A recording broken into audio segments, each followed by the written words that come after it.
Hello there, and welcome to Everyday Ordinary Life with Mark, and thank you for being a part of this journey with me, and a special welcome to those of you who are in life groups going through this series together as we look into the substance and writing of the ordinary way. It's a treat to be able to do this with you, and again, a special welcome to those of you who are being a part of this, not through life group, but simply by staying in touch with us each week in this Everyday Ordinary Life with Mark opportunity. So thank you for being here as well. And we are going to have a wonderful journey.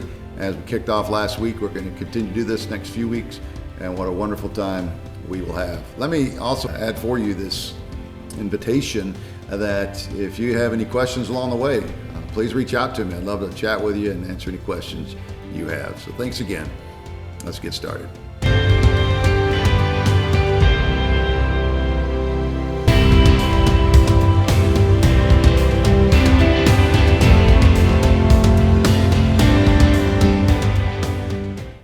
Hello again.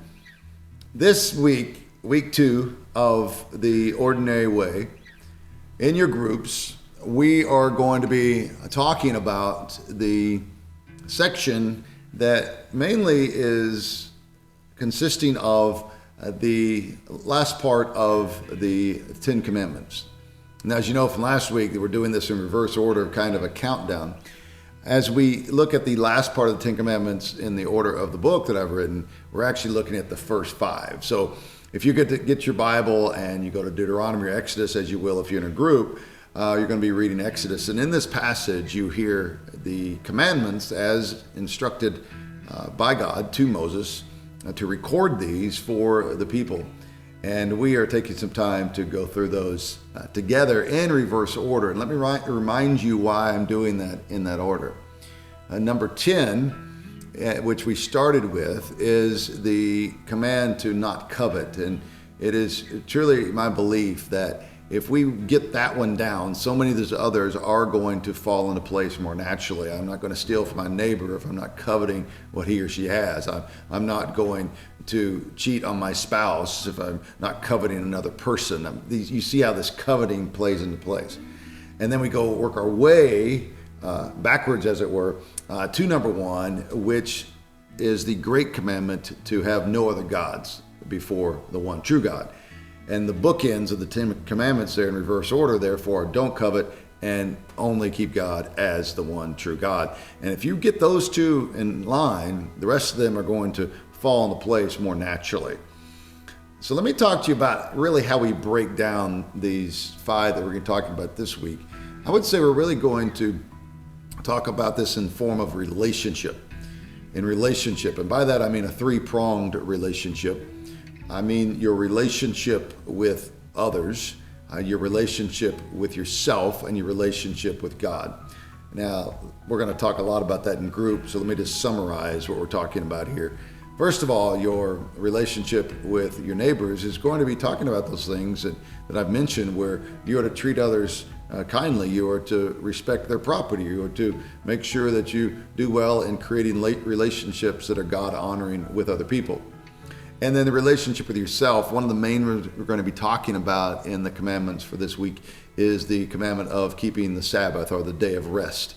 And one of the things that we can do to have a proper relationship with ourselves is to make sure that we take care of ourselves and in the process honor God. And one of the gifts that God has given us, as we see in the New Testament through Jesus, is that he gave us the Sabbath. He didn't create man for the Sabbath, but he created Sabbath for humankind. In other words, he's given us some rest, and we need to take advantage of that. So part of a relationship is taking care of yourself. And so I encourage you and your group to talk about that as well.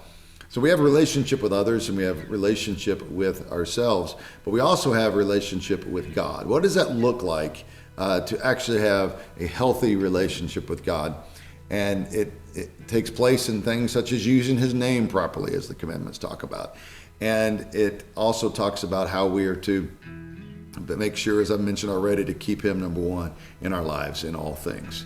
And then backing up into the relationships, you're also going to be talking about relationship with others by family. Honor your father and mother. So there's all sorts of ways we're going to be doing this. And if I was going to summarize this week in one way, it is relationship.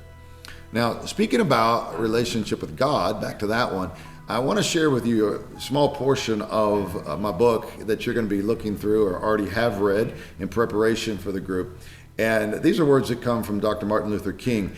And what he's saying in these words are that we have, in so many ways, bowed down before other things other than God, that we have given our trust and our total dependence upon other things or other people versus God. And so I'm going to read this portion, and some of us have been laughing that he starts off with this word genuflected. And I love the word. If you don't know what that word means, you don't have to go look it up. I'm going to tell you, it actually means to bend the knee. So in other words, bow down before something.